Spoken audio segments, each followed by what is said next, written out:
Hello, everyone. Welcome. If you haven't yet, please go ahead and take a minute and answer our poll.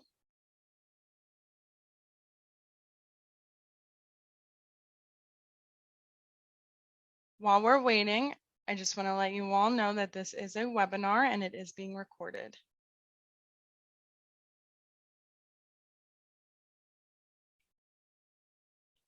All right, I'm going to go ahead and close the poll now.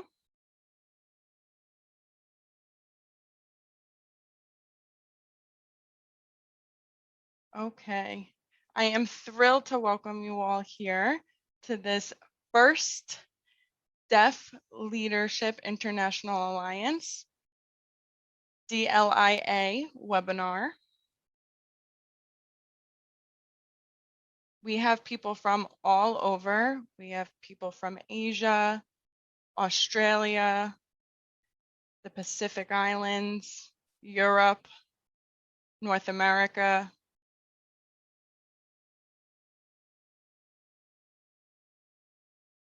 So today, for the next hour, just to explain what it'll look like, at first I'm going to explain some housekeeping rules. Then I will share just a brief history about DLIA as an organization. Then next, we will have the panelists present. There will be 4 panelists. And that will be followed by a Q&A section. We will close with a survey later on. So as far as housekeeping goes, we do have live captioning.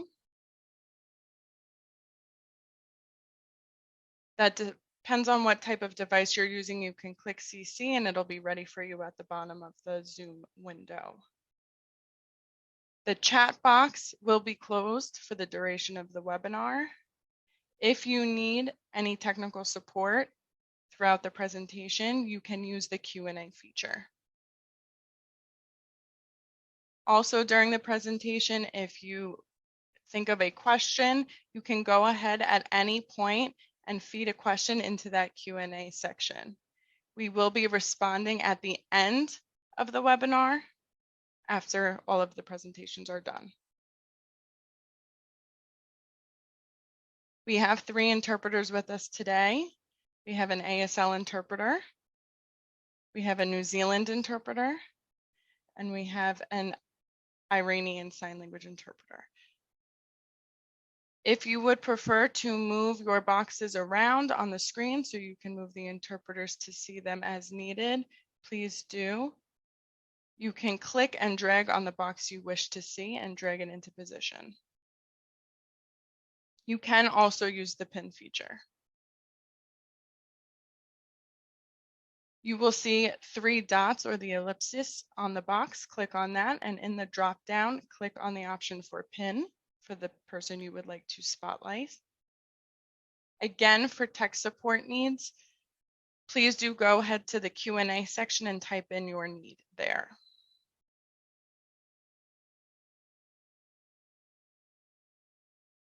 As far as the DLI history goes, I'll keep it brief. Their organization was really created in support of deaf adults in early intervention, working directly with families who have young deaf children, as well as collaborating with other professionals in the field who also work with young deaf children. We have about 30 members in the organization. Last summer, 8 of us came together and talked about different tips, and we created a tip sheet. And that's in regards specifically to collaboration with deaf adults.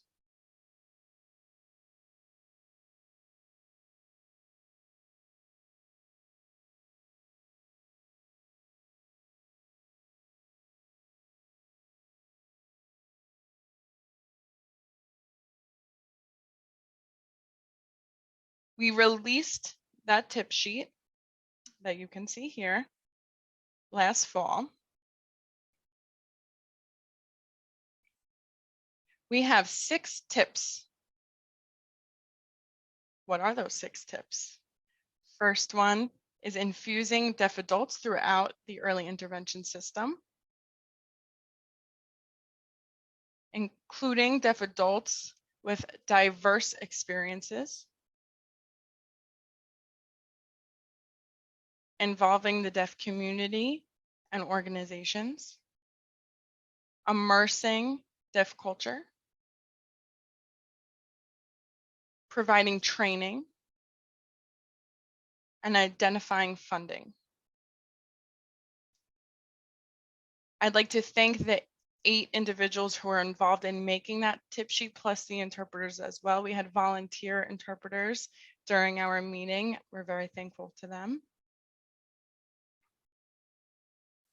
We released that tip sheet again last fall. It was September 23rd, and that was International Day of Sign Language. And this week is New Zealand Sign Language Week. This is a perfect time for this webinar. I realize I forgot to introduce myself. So my name is Elaine. Last name is Gail. I am the chair of DLIA.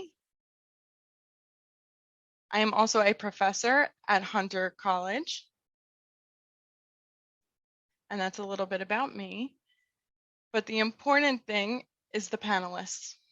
We have 4 wonderful panelists who will be sharing with you all today about deaf adulthood from their countries. They will share the successes and the challenges, and we'll also be sharing some tips. The panelists will be presenting in order of their last name,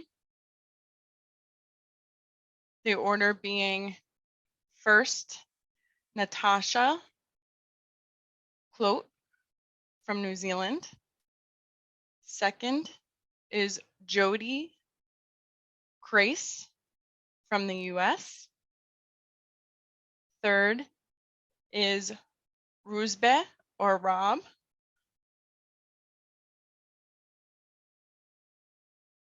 Graharam from Iran, and Li Shang from China. Okay, so I will disappear. You will be seeing me again during the Q&A section. We can go ahead and now welcome Natasha.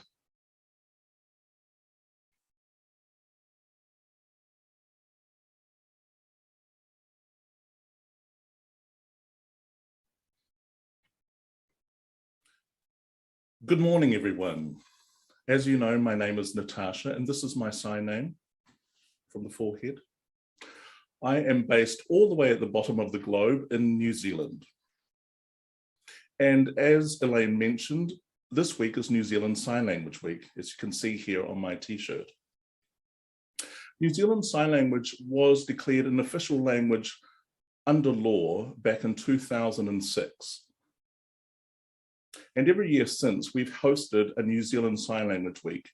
And this year's theme is New Zealand Sign Language is Essential, which dovetails very nicely with our seminar today about talking about how deaf adults can be more included in early intervention programs and systems. I work at an organization that runs a service called First Signs. I am the team leader, and I'm responsible for supporting our staff to conduct home visits with families who have deaf children aged 0 to 5, deaf and hard of hearing children. I'd like to explain a little bit about how our service operates, what it looks like. We have offices across the country, and our staff are based in our various offices, working with deaf and hard of hearing children. All of our facilitators, as they are known, are all deaf or hard of hearing themselves and are fluent users of our language. They are native fluent users and therefore ideal role models for the children that we work with. When they enter the homes, they're working not only with the child in isolation, but with the family in context. So they are tasked with providing information to parents about deaf children, about how to develop communication strategies to best impart language to their children, and also to learn New Zealand Sign Language in the home. They may have questions that facilitators can answer, for example, how to maintain eye contact, how to initiate conversations, etc. So they are role models, and they get and give direct teaching to families in context, to parents, and to children in the home. And this fits nicely with tip number 2 from DLIA, using deaf people's experience in these situations. So bringing their cultural knowledge to bear when they're working with families and children. Our facilitators are deaf people with great knowledge of deaf culture and deaf norms, and they're able to bring lots of perspectives to this work for families. They'll work at the level of even just one-on-one communication, how to get children's attention, how to do that appropriately, but also work with parents to learn New Zealand Sign Language and to develop ways and systems to develop their own solutions for any communication issues that come up.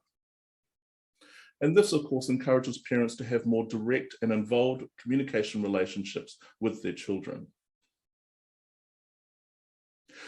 Our facilitators also discuss language acquisition milestones with parents so that parents have a sense of what they should be seeing and when.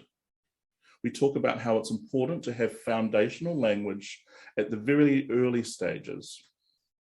And at any stage when children are not sure about how their children are doing, we are able to provide advice. We might provide advice about early signs or early stages of when signs are emerging in children, which many hearing parents may not recognize at first glance.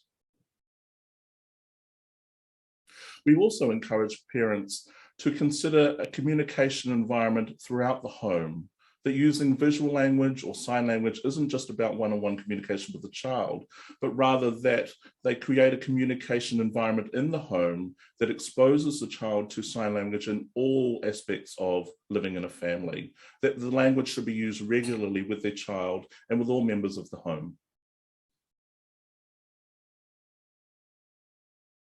The most important part of our facilitator's role really is to encourage a positive attitude and to help parents build up their own confidence in communicating with their children so that they feel capable, so that they can develop their skills beyond one-word holophrastic phrases to more complex communication with their children, so that they can do the everyday things like, let's go to the shop and let's talk about all the things we see along the way, rather than just, pointing at things.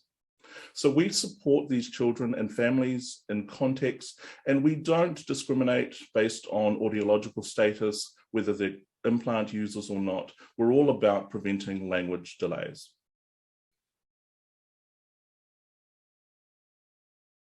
So how do we know that our service is even working? How do we know that we are meeting goals, that we are being successful?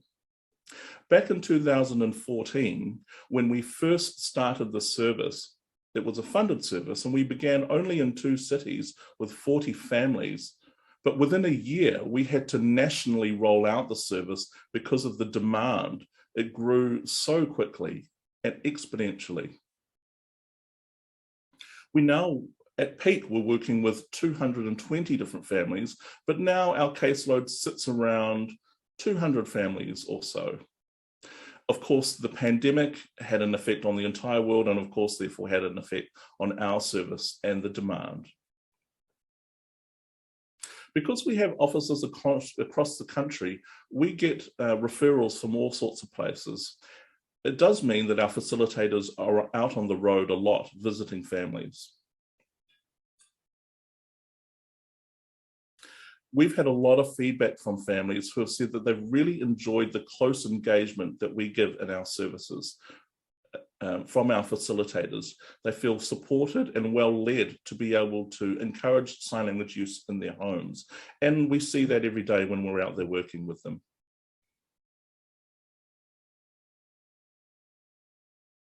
So to you all today watching, I think it's important for you to talk about the successes in your early intervention programs and systems. You have to tell your story so that your stories get out there, so that parents and families learn about who you are and what you can do. In 2019, we had a review of our service, and we have data that shows that that is actually very important. We have a website where we're easy to find, and there's more information there about our review if you'd like to see it.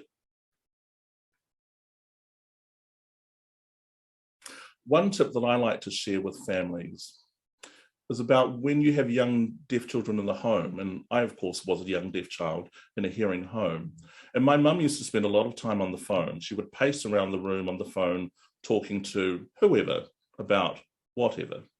But as a deaf child, I never know who she was talking to. I never knew what she was talking about. And even if I would try to interrupt her, she'd always put me off, say, "I'll tell you later." But of course, my siblings were able to interrupt her and talk to her and have more exposure and more access to what was going on. Of course, I recently visited my family back in South Africa, and my brothers just had a young baby girl.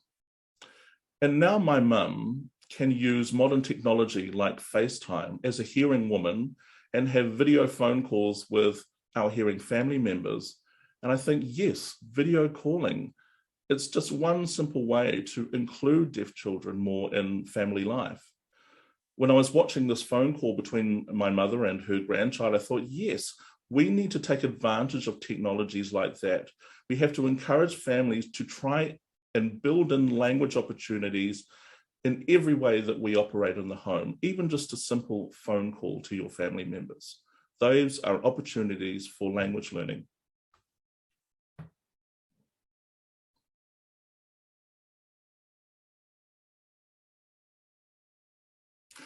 I want to talk now about one of the challenges that we face. That challenge is funding. We've been funded by the government to provide this service since 2015, but despite the fact that our caseload has increased so much over that time, our funding hasn't. And so we've been trying to negotiate with the Ministry of Education to get more funding from them. So we're having to do more and more with the same amount of resource to cover all the families that need support and to give them the best support that we possibly can. That is a challenge for us, but we don't sit back. We are constantly talking to the ministry and giving them data to show them the work that we're doing and that we do need that more support and resource. The demand is growing, and families now are wanting us to support them not just in the home, but also in kindergarten and preschool. So there is a demand there to broaden our service and to increase our service. But of course, that puts a demand on us to bring in more deaf adults to do this work. We don't give up though. We have a beautiful service. We love the work that we do, and we'll do everything we can to make it work. One thing we would like to see is that the referrals come through to us earlier than they typically do. Often we're dealing with families who have been struggling for a while, and we have been set up as sort of an alternate service if you really need one. So sometimes they come to us referred a little bit too late. And families have said to us, to our facilitators, "Oh, I wish you'd started earlier with us." And we say, "Well, yes, we do too, but we wish we'd known about you earlier." So one issue we're dealing with is more collaboration with other professional organizations to try and get in their ear more. We're working with various parent organizations, and that's a good source of referrals, but we're also hoping that referrals will come more from other professional settings who work with deaf children. And we're hoping that one day we might have an opt-out system rather than an opt-in system so that we get those children early. But that's our service in a nutshell, and thank you very much for watching. I'm now going to hand over to Jodie Kress, who is our next presenter. Thank you.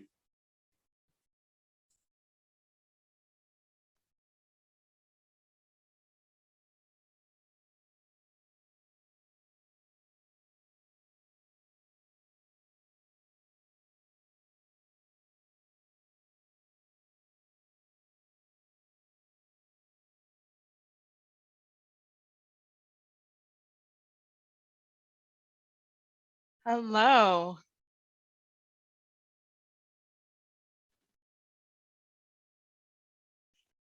This is Jodie Kress from the USA, and it's an honor to be here and to talk about our early intervention program that we have for deaf adults that we really try to support as part of a family.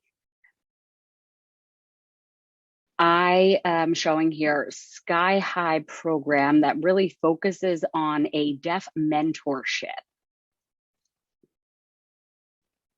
Our focus is on being there to educate, support, and interact with the family so they can learn ASL as part of the process.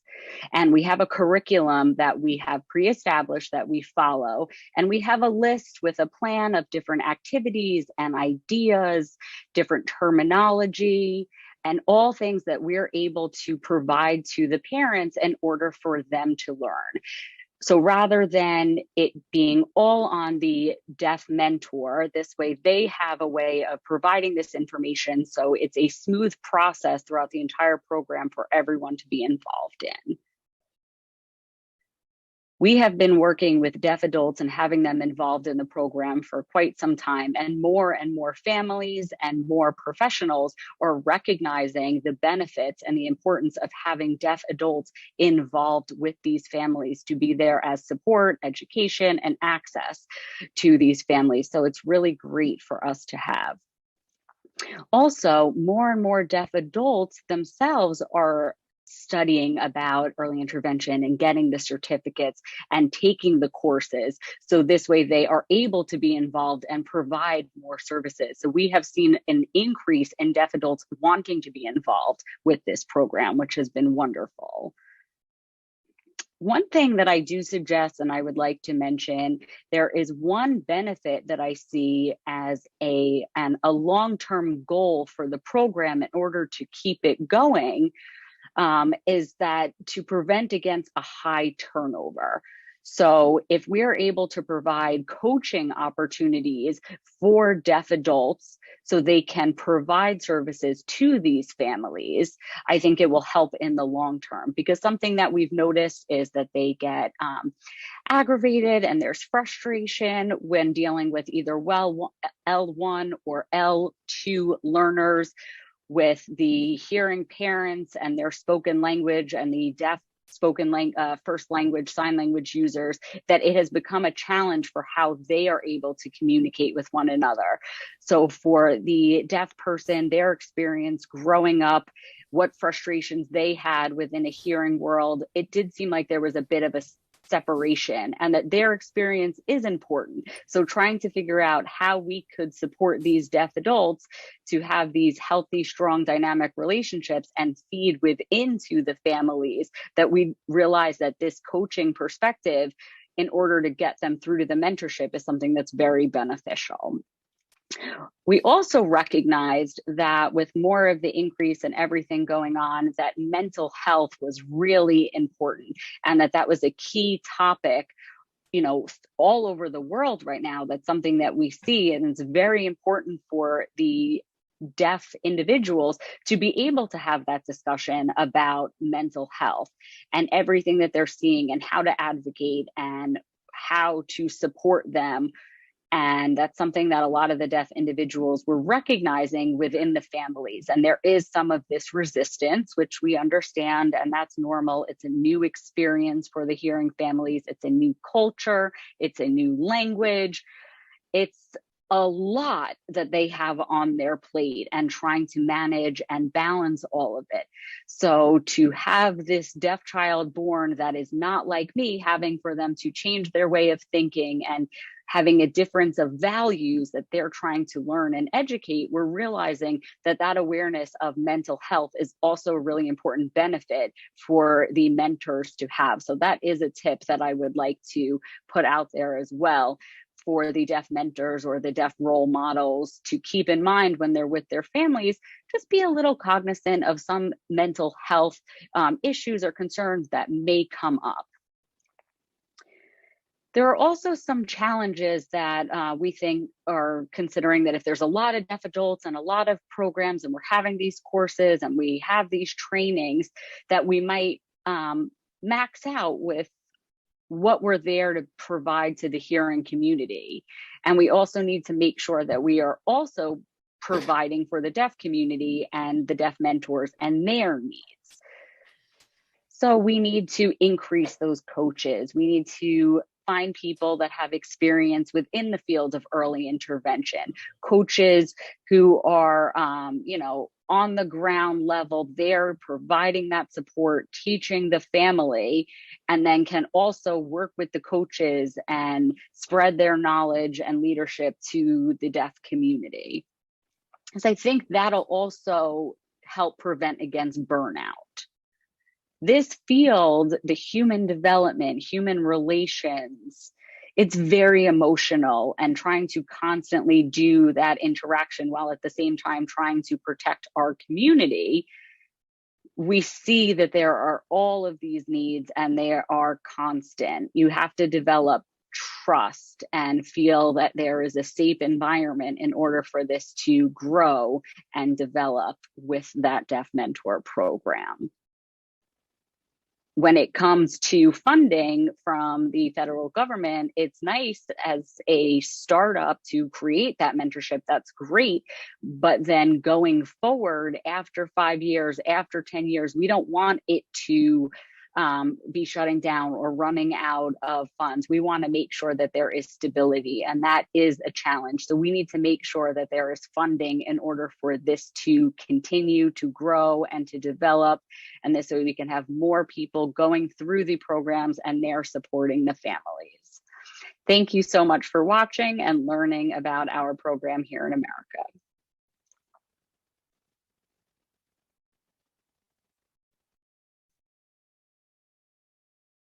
And now I will turn that over to our next presenter.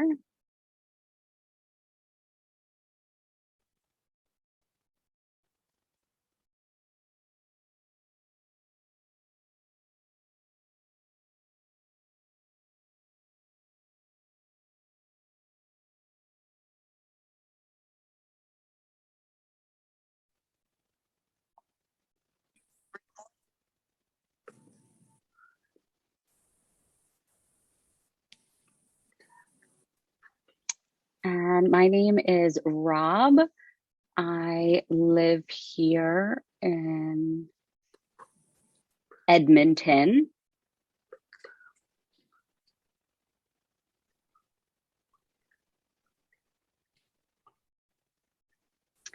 And I work with the ASL and Deaf Culture program. I was born and raised in the East, in Old Persia, very famous for the Persian cats with the very long hair, beautiful cats. So now it has changed name and it goes by Iran.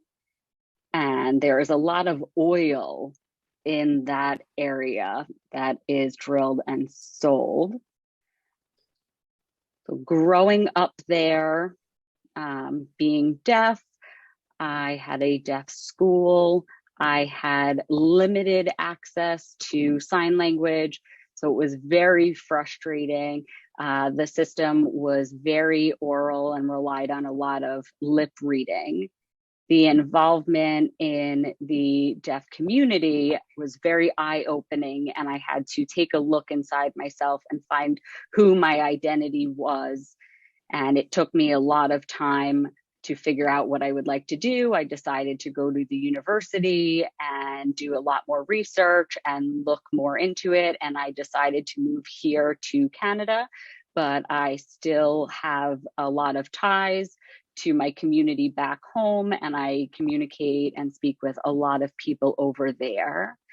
And it is a really wonderful system where we're trying to do the screening when babies are born, that they're able to identify if they are hearing or not. And it's not easy to completely, it's all the time to screen these tests. About 80% of the time, they're able to identify it accurately. However, depending on where you live and where the area is, if it's a city, then they're able to provide good services. However, if you live out far in a small rural area, sometimes the parents may not be aware, and they might not have the screening, or they might have failed the screening and are unaware of how to or what services are available. Depending on the medical perspective, sometimes they often encourage the deaf child to learn how to speak, and then there is no learning of sign language, and that's something that they don't have. And I was thinking a lot about that, and I felt like I needed to be more active and more involved in working with this part of the education. So we've been very active and working with the kennel, which we use the website Telegram, and this is the sign that we use for Telegram here. And that means that we would invite several parents and have successful deaf adults that can pose as role models to come and be involved. And they have everyday information that we're able to share with the families. So this way we're able to give them positive information, because some parents are very depressed. What is the child going to do? How are they going to become successful? And they're very worried about what their life is going to look like. So some of the tips that we try to recommend to families, we explain that there are different situations and that there's a low awareness of deafness in some of the areas. And depending on where they're located, sometimes people are sent out for different services. So we want to make sure to have intervention with sign language. And that's a challenge. It is a very big challenge for us here. Another problem that we have is politically. At my home country, it seems like there is a disconnect from the world that we are living in. So they are trying to work really hard and do what they can, but they're very limited to how successful they can become with setting up a program. So any of the information that we have, any of the world support, any brochures or pictures, any information, anything to try and convince parents of why sign language is so important to have as the intervention, and that it's not something that should be ignored, we try to pass along to my home country. And I try to make video, vlogs, clips, very short, just in the beginning stages of that. I'm hoping to do more in the future. So this way we can share what information that we have. And it is a big challenge. And I've really seen two primary challenges. The first thing is there's no deaf leadership. So that means, me and myself trying to come up with ideas that we could send over to my home country, and that there are no deaf-led programs that could transition to become a support over there for that early intervention with having videos in sign language and providing that information. The second issue, again, is the need for a system of acceptance, for people to recognize that sign language is also the equivalent of a spoken language, that it's not inferior to the spoken language. And that is something that needs a lot more advocating that we are fighting for. So that is what I have been working on, and I hope that I'm going to introduce now the next speaker, and this is Lee.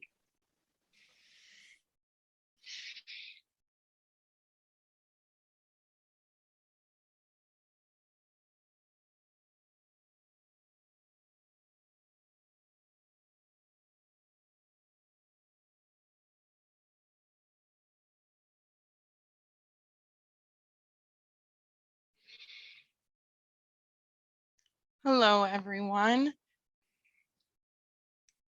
My name is Li Shang. My sign name is this right on the cheek.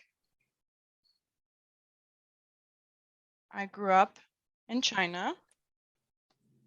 My whole family is deaf, except for my mother. She is a CODA, a child of a deaf adult. So I did go to a residential school for the deaf. I learned sign language or CSL at the time, now sign language. When I was 19 years old, I moved here to America as an international student at the time. I went to Gallaudet University. I majored in education at the time. Both my undergrad and master's degree were in education. I then graduated and got a job at different schools for the deaf throughout the United States. I currently work full-time as an art teacher at the New Mexico School for the Deaf. Now I'd like to focus a little bit more on the important questions and would like to discuss these important topics, such as deaf adults in my country. What does that look like, where I came from? Let me think of an example that I'd like to give. So Chinese Sign Language research and sign language research started really because when I was a young child, I lived in the city of Shanghai. Of course, that is a big city comparative to New York City. There are tons of deaf people only in the city. There's a huge deaf population and lots of sign language usage. Everyone mostly using the same version of sign language. However, once you travel outside of the city to different smaller towns, you notice that the deaf community there, when you meet someone, their sign language looks completely different than from what I used. And that was a big language barrier between two people within the same country but different cities. They were using signs I had never seen before.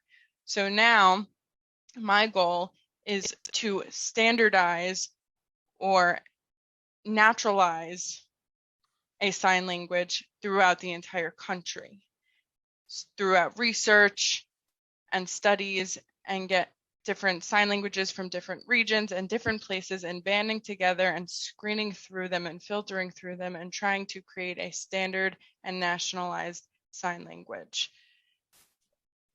I think within a few years, we will have a new sign language dictionary printed and published.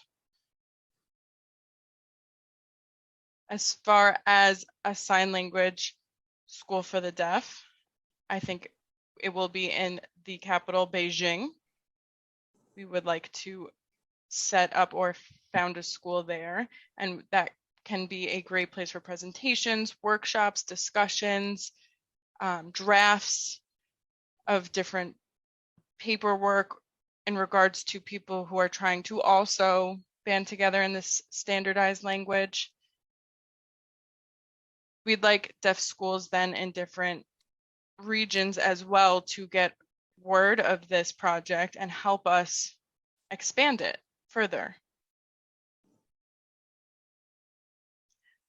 I have noticed that deaf people previously did not seem to be interested, and now I'm noticing so much success in a variety of fields as far as deaf role models go and deaf professionals.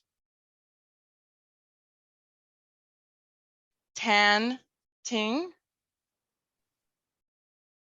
She is the first deaf lawyer, and she just became so last year.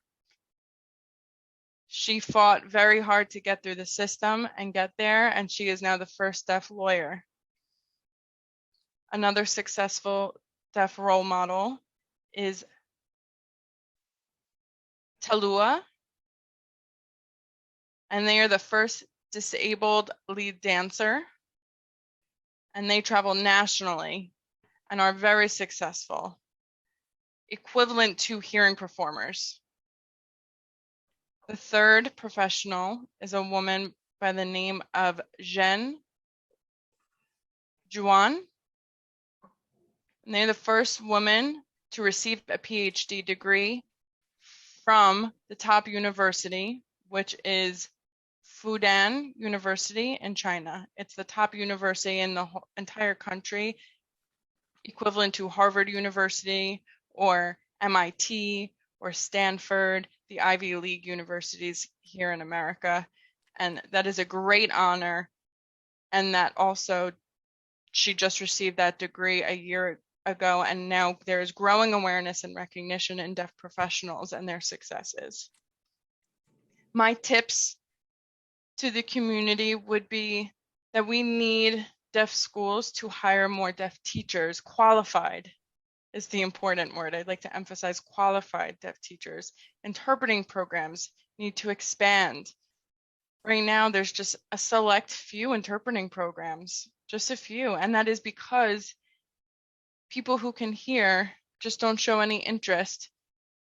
And I would say that's because they believe that there is not enough pay. There is not a good pay in the field.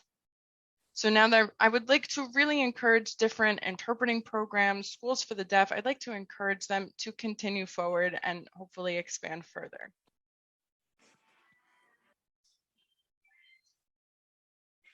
The hearing world and the deaf world really needs to work together and start to build that trust between the two communities and build a relationship and have open communication. Thus far, most deaf people have looked at hearing people and felt like they were separate. They didn't even want to be involved with the hearing community because they felt more comfortable with their deaf community, and that does not lead to success. They need to collaborate. There are deaf people in France, China. I mean, I know we need to try and, instead of arguing with each other, we need to have open discussions so that way we can understand each other, to discuss politics or different issues that are going on in the world. We can't try and fight these things without having these discussions and asking for support and having recognition as a deaf community. Deaf recognition is so important, and communication builds trust. One of the biggest challenges is that there are many deaf people who are unemployed. Regardless if they have a high school degree, they start to try and get into universities, and the acceptance is limited because there are not many options of majors that fit their skill sets. And they also don't always have, they have majors with low expectations. They go into these majors with low expectations or low demands. You know, maybe their grades won't be great, but they say that's good enough. I'll fly right through, skate right through, and they'll graduate. But we need to make sure these deaf professionals are qualified and getting a good education. Chinese government strongly focuses on oral education and policy. and hearing rehabilitation and sign language is kind of pushed to the wayside. That has been a big challenge. It is a good thing. A few years ago, there was a beginning of deaf culture awareness being spread and people really recognizing deaf culture throughout the media, publications, magazines, different workshops, and really that awareness is spreading now because of media. So as for my presentation, I am done. And now I will hand it back to Elaine.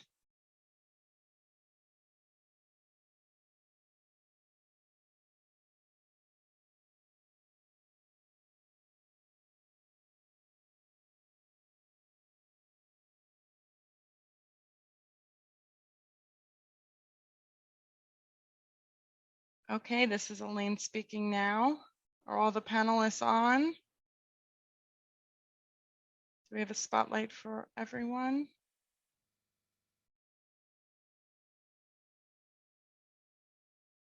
Everyone who would like to be seen as a panelist should have their cameras on.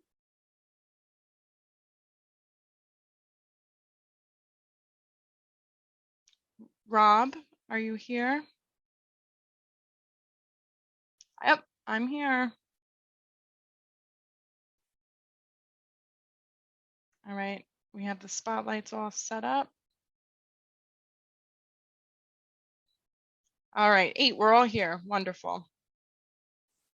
Thank all of you for sharing all of your important successes and challenges. Now I'm going to take a look at the Q&A. Does anyone have any questions that they'd like to throw in the question and answer feature?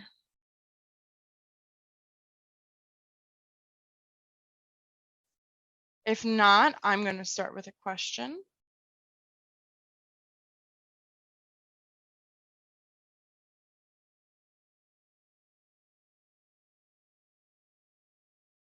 Okay, so we have all now discussed about the importance of sign language. But not all children have access to sign language. People don't always see sign languages equivalent to hearing languages.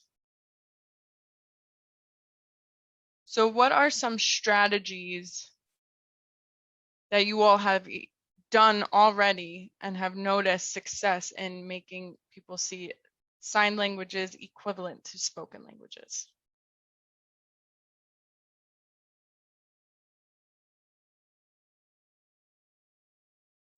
Natasha here, I'm happy to give it a go. I think we start with setting the scene by saying, well, New Zealand Sign Language is an official language by law here in New Zealand. And we also encourage other professionals to recognize that fact. When we're working with the Ministry of Education as contracted to provide the service, we have access to a body of professionals called advisors on deaf children. And advisors are the main source of referrals that we get. So when deaf children are identified under the birth screening process, they're immediately put in touch with advisors. So by having a link to them, we're able to indicate early on that sign language access is important and that parents can access our service if they want. And that helps us if we have good relationships with the advisors of deaf children are then more likely, based on that good relationship, to promote us to hearing families and to the communities of people that they work with. If they're able to give families a sense of how important our role is and how helpful it can be, then that works. That's why I mentioned before why it's important to have positive stories about your organization. We also work with cochlear implant programs here in New Zealand who are now referring to us as well, and they weren't initially. So that relationship building has really helped us get to this point, and so I think that's an important thing to bear in mind.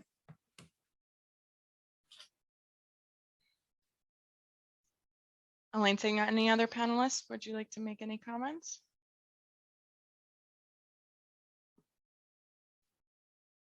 All right, I'd like to add one short comment myself. So it's important to show research, using research to show the importance and impact of sign language on deaf children, having sign language programs and the use of sign language and written language that proves to have better language development than those without those programs. Research shows that it's important to share with families how important sign language is, and showing those statistics would be a great idea. Another question in the Q&A. Let me read it.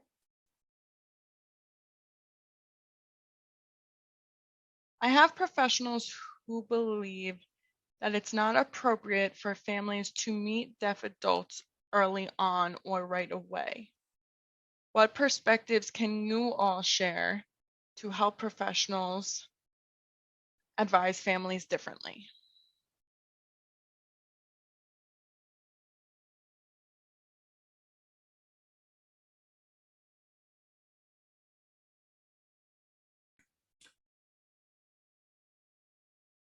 Natasha will Natasha? start. Well, our service was established in 2014. And we have offices throughout the country, and of course, our advisors from the Ministry of Education work across the country. So at the time, we weren't getting many referrals from professionals. So our staff really made an effort to call for a meeting with advisors in their local area and to develop that relationship. And once advisors trusted us enough to refer families to us, it just snowballed from there. The word got out and more families and more advisors were interested in working with us. And we started even getting referrals to families who were living way out rural. And our facilitators will do anything they can to work with families no matter how far out in the country that they live. And I think that demonstration, that commitment has really served us well.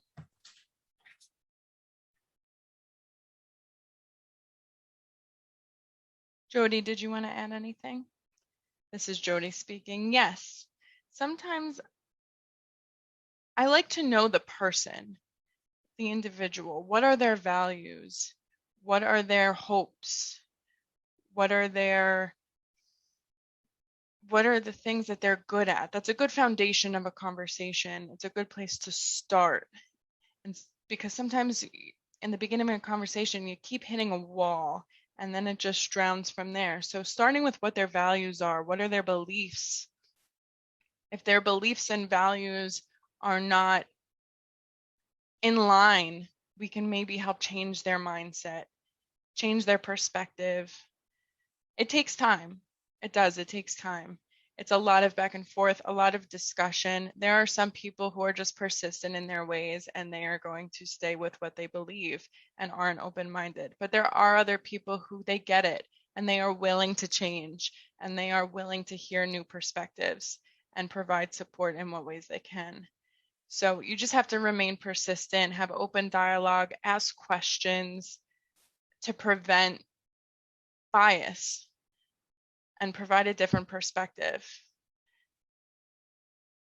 Discussion is really important. Lee, did you want to add something there?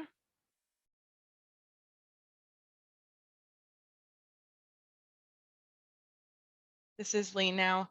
Yes, I work with many students who are deaf or hard of hearing, and I sometimes ask them, you know, I haven't seen you until quite recently, and within the last 2 years, you've just developed and your skills have developed and your language usage. And, you know, after a birth screening test, they were identified as deaf, and their parents were, of course, heartbroken and devastated and hopeless and disappointed. And they felt like, you know, hospitals tend to provide different programs, for example, cochlear implants, oral training, you know, other things that are not always sign language. And I realized at that time, oh, how did you learn sign language? And I was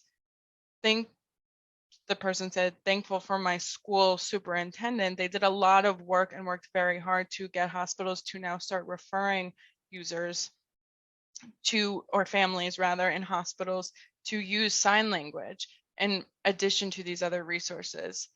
So I'm noticing now more and more in other communities that people are commenting the same. As of late, hospitals are more willing to, after that birth screening test and meeting with families and things like that, providing a larger variety of resources, which provides different views and different opinions and things like that.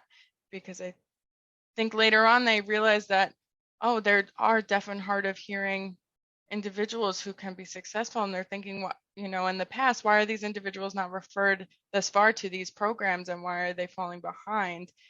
And, you know, some of these professionals, they have powerful oral and speech skills because their parents made sure that they listened and they had more emphasis on words and spoken language usage. For the deaf community or for deaf services and things like that, that tends to be pushed to the side. Hearing people tend to try and get, you know, jobs in deaf education and things like that. And those opinions and those viewpoints then are influenced into the community, and that's very powerful. So really, I've been learning from others within the community and hearing their stories that words are very powerful, in my opinion. Elaine saying, Rob, did you want to add something? Rob saying, yes, I wanted to add, back in my home country of Iran, I've seen situations that there's more strong beliefs of oralism and auditory importance that really seems to be the more valued experience. And I've been really working hard to try and be creative and creating new ways to grab people's attention. There's one story of a successful deaf person who was a role model, and sometimes I'll use that story and I'll provide it to people. There are one or two famous movies and actors or actresses that support the idea of cochlear implants and auditory input. And you know, that movie Coda that just came out recently that showed deaf actors and actresses, the deaf experience and sign language. And it showed the barrier between the two worlds and how to navigate that. And seeing things like that opens the eyes of those who had a limited perspective. They realize that the deaf community can be successful too.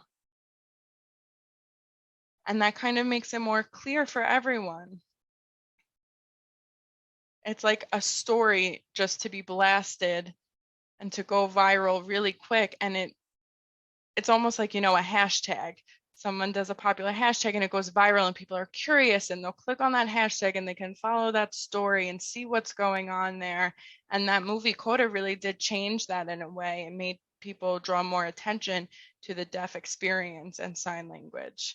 But again, there is not a central-led deaf organization that can create these examples. It's like we're all singular in our prospective regions, and we really need to all band together and then divide and conquer. We need to take that responsibility of the job and the duty of scheduling and planning and setting goals, attainable and successful goals.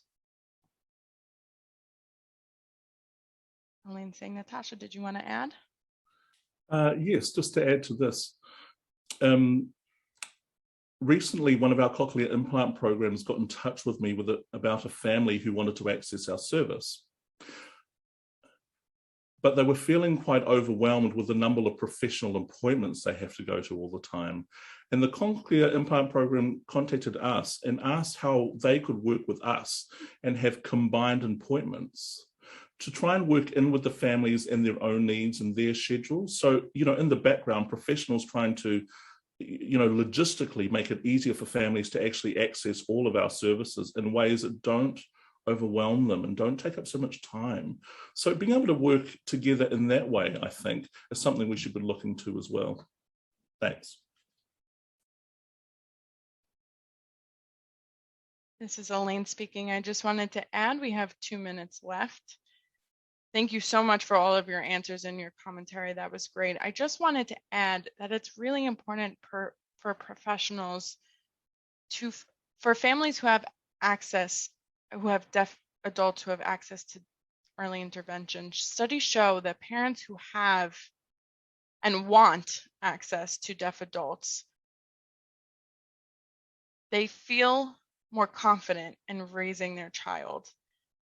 They see that research, and research shows that parents then feel confident in how they're raising their deaf child. In the US, currently, there's a family-based organization, FBO, and they get funding from the federal government. And one of their goals is for families to have access to deaf adults before their child becomes 9 months old.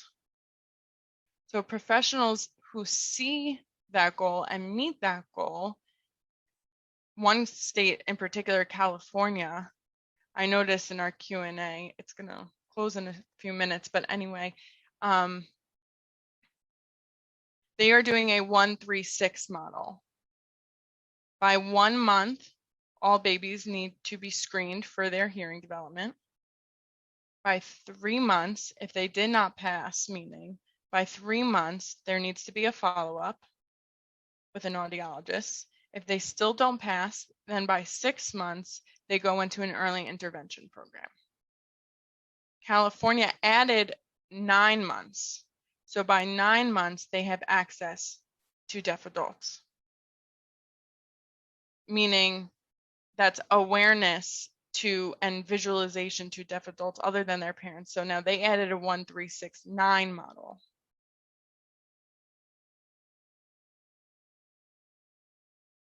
So hold on a second. So that's California. They have a lead family access program there with the 1-3-6-9 model. Okay, so that is all we have time for today. I wanted to thank you all so much. Thank you to the panelists for sharing and collaborating with deaf adults, the successes and the challenges. Thank you to the interpreters involved today as well. Thank you for Hunter College for the support in hosting this event.